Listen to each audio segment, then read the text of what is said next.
It is my absolute pleasure to be here. I want to thank the Friends of the Library and the library staff and all of you for coming out and giving me this opportunity as well as this recognition.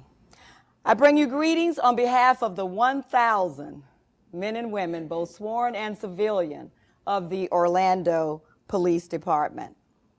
I'm honored to represent them and stand this morning as the 36th Chief of Police and the first woman to hold the position in the 133-year history of the police department. Each time I make reference to being the first woman, it's pretty amazing. The amazing part is men, women, and children have a certain look on their face. And it's always a look of pride. I wonder why that is. Men, women, and children have a certain look on their face, and it's always a look of pride.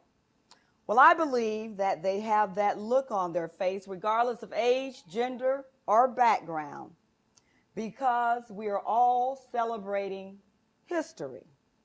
My history and your history.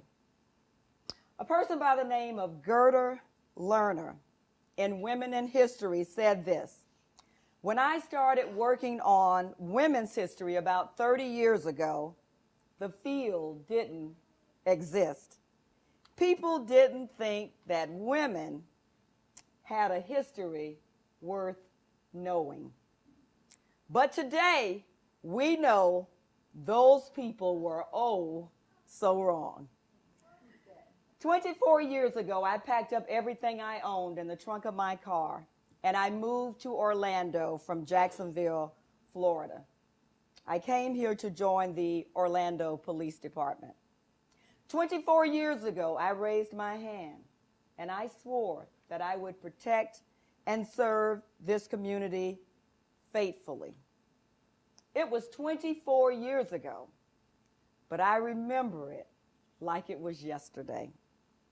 I remember walking into the lineup room in my khaki uniform, because that's what we wore then, because no one wanted to make the mistake that we were real police officers. So they had us identify ourselves by wearing a khaki uniform. I remember walking into the lineup and taking a seat, and I remember the look on the officer's face when the sergeant told him that I was going to be riding with him that night. I remember the look on his face. I remember him rolling his eyes and folding his arms. And although he didn't say it, I felt him say, "Why me? Why me?" Although he was polite and helpful, I know he was thinking, do I have to take care of her and me? Do I have to watch her back and my back? The bottom line was he was wondering if she could handle herself. Orlando hired its first female officers in the 1940s, but they were only permitted to work with juveniles. How appropriate. And they certainly were not allowed to carry guns. I mean, my goodness. They were not allowed to carry guns. Matter of fact, they were not permitted to carry guns until one of them was confronted by a bank robber in downtown Orlando one day. So then they decided to give the girls guns. And it wasn't until the 1970s, now think about that, wasn't that long ago. It wasn't until the 1970s that female officers were assigned to the Uniform Patrol Division, assigned to ride the streets and protect and serve the citizens of Orlando.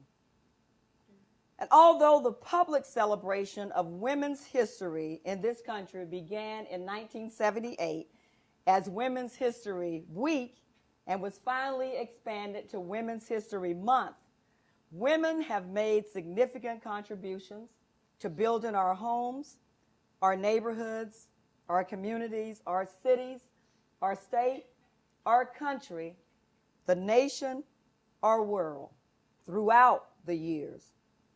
And when I think about the great things women have done, I want to take just a moment to call a few names of some ordinary women who did some extraordinary things. Who inspired me to press to the top, to become the top cop? Who found their way against incredible odds? Let's reflect on just a few. Who could forget Harriet Tubman? Now let's think about this now. Harriet Tubman, known to her people as Moses, she led slaves to freedom on the Underground Railroad. Harriet Tubman worked as a spy for the North during the American Civil War. Now we're going way back, and was the first woman to plan and lead a military operation. In 1863, she led over 750 slaves to freedom. How did I persevere? By remembering women like Amelia Earhart, born in 1897. During the 30s, Amelia Earhart set numerous records for flying around the world. During her last flight, she had already flown 22,000 miles. She wrote, "Please know that I am aware of the hazards. I want to do it because I want to do it. Women must try to do things as men have tried," she said. When they fail, their failure must be but a challenge to others. Today, there are over 80,000 women airline pilots, and that number does not include the courageous women who fly in the armed services. Throughout the pages of history, women are there, inspiring, reassuring, and encouraging us to realize our dream. Sandra Day O'Connor, known as the independent thinker, graduated third in her class from Stanford. However, when she applied for a job as a lawyer, she was offered a secretary's position. That was all that they had for her. But she did not quit, and as you know, went on to be the first woman appointed to the U.S. Supreme Court. How did I persevere? By remembering a small, petite woman who changed the nation by keeping her seat and proclaiming, "I shall not be moved." Today we remember Rosa Parks. How did I persevere? By remembering the words of a woman probably unknown to you, but very well known to me. Her name is Eloise Butler, and she's my mother. She worked as a maid, doing what she used to refer to as day's work. It meant she cleaned a different house every day. I watched my mother clean houses, churches, whatever she could do to make ends meet. My mother didn't finish high school, but she truly encouraged me to do more, to have more, and to be more. I grew up with little material wealth, but my mother gave me so much more.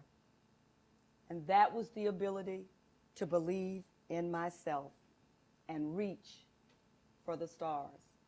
And today, I proudly wear 4 of them. Thank you very much.